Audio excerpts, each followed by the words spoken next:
Max, did you take care of the overstock from last night? What overstock? The box of overstock that I told you to put in the back.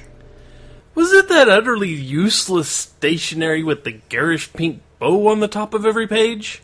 The super saccharine, if you believe in yourself you can overcome anything cards? Among others, yeah. Yeah, I took care of it.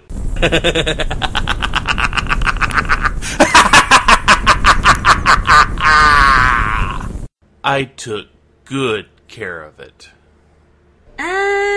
So, this was kinda like an soda cooler? Max! You didn't! Well, where would you suggest I put a burning box? This is a bookstore. Do you want all our merchandise to go up in flames? I would prefer that none of the merchandise goes up in flames. That was not merchandise. That was stupidity in a box. It had to be cleansed. The people I work with. How would you like to work with these people? Figuratively, I meant. You can't actually work with fictional people. But how would you like to put your voice in a web series written and illustrated by me? Wait, come back here. Okay, so the sales pitch isn't my forte, but I really am looking for folks who would like to play a role in my upcoming web series. Some roles are already cast, but I have a few characters in need of some voice actors.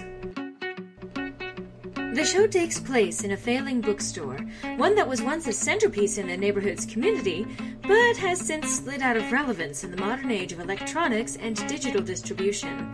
The employees are all set to leave, but they get a visit that changes the fate of the store and those who work there. With that in mind, I have 4 roles that need to be filled. 3 are minor but recurring, and 1 is a major character. First up is Timothy, the owner of the Golden Binding, whose inability to modernize the store has been its downfall. He means well, and is actually a very nice person, but he himself admits he's not much of a businessman. He just loved the store when he was a child. Second is Cooper, a young man with a good chunk of money at his disposal thanks to his father's sports store franchise. He maintains a laid-back attitude while also keeping an interest in health and fitness. His attitude falls in line with his friends. Life is a berry field ripe for the picking.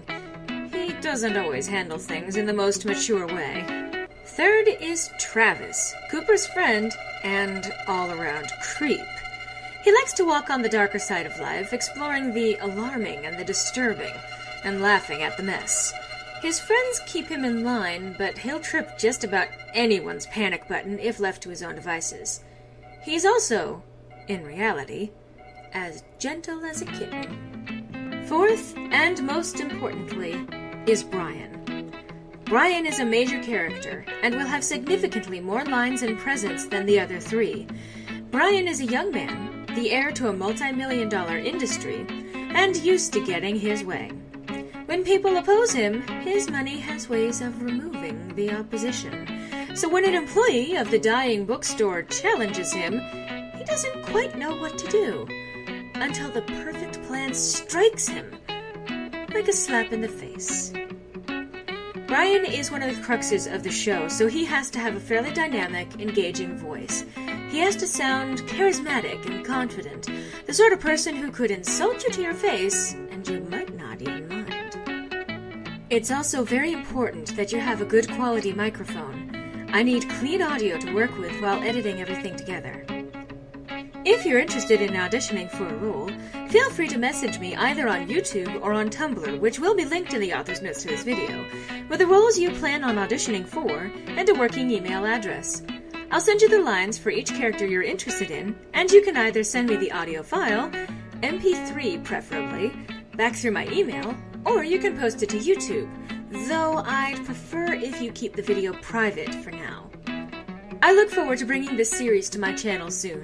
To everyone who auditions, I wish you the best of luck, and as always, thank you for watching.